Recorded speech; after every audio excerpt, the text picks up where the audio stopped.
AquaReady FR-1E fluidized media reactor is great for large tanks up to 250 gallons and can house various media such as carbon, GFO, and biopellets. You'll need a few other things to power the media reactor, so let's start there, then show you how to set it up for various medias. The AquaReady media reactor comes with both 1/2 and 3/4 inch barb fittings, so it's compatible with either of those size flexible tubes. You'll need to choose and get the flexible tubing of your choice, the appropriate sized hose clamps, a small utility pump, and a ball valve.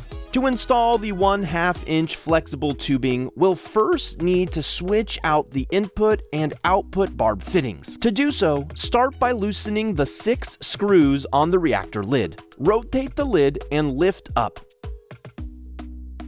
Detach the central clear tube from the lid with a gentle side-to-side motion. On the underside of the lid, start by unscrewing the large circular center piece. Do not attempt to turn the central barbed fitting on top of the lid, as it's impossible to do, as we will see shortly. Once removed, lift out the barbed fitting and set both pieces aside. Now unscrew the plastic nut from the underside of the lid. There are 2 O-rings we need to remove, one on each of the barbed fittings. Find the 1/2 inch fittings and slide the O-rings onto each one as shown here. The AquaReady fluidized media reactor was designed to accommodate a wide range of installations. Thus, you can decide which direction to place both your input and output barbs. To install the 1/2 inch barb fittings, seat them in the lid in whichever of the 6 directions you choose and screw them into place.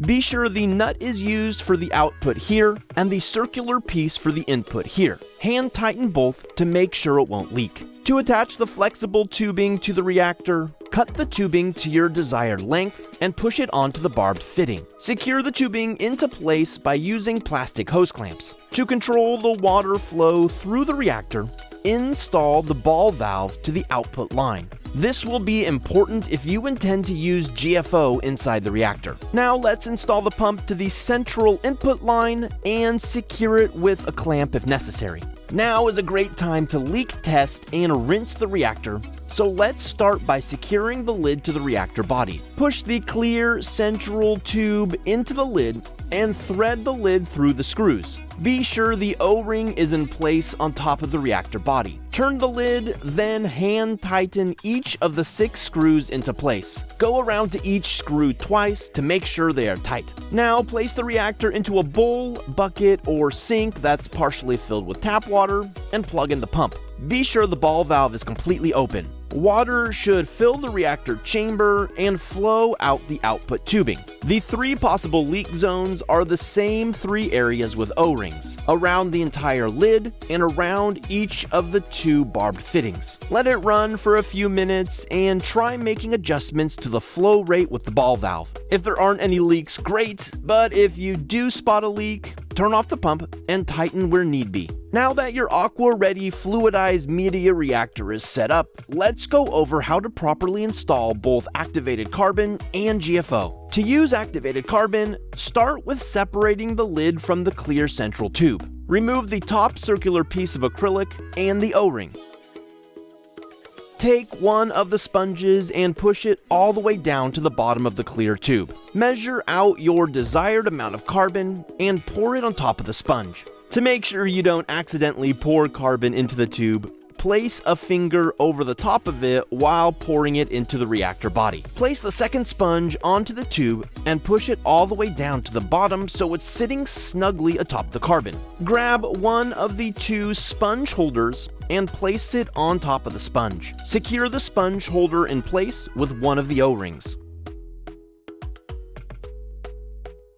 Our goal with this setup is to secure the carbon between the 2 sponges so that the carbon cannot tumble, as this would cause the carbon to grind down into a fine dust. Now take the second O-ring, place it about 1 inch down onto the central tube, and place the black disc on top of it. Secure the lid into place by tightening the 6 screws. Before adding the reactor to your tank, you want to flush out the media. I find this most easily done by the kitchen sink. Place the reactor on the edge of the sink and place the pump in a bowl filled with water. Plug in the pump and let the dirty water flow down the drain. If you're using tap water, be sure to drain the water out of the reactor before putting the unit into your pump so as not to add tap water to your system. Now install the reactor into your tank.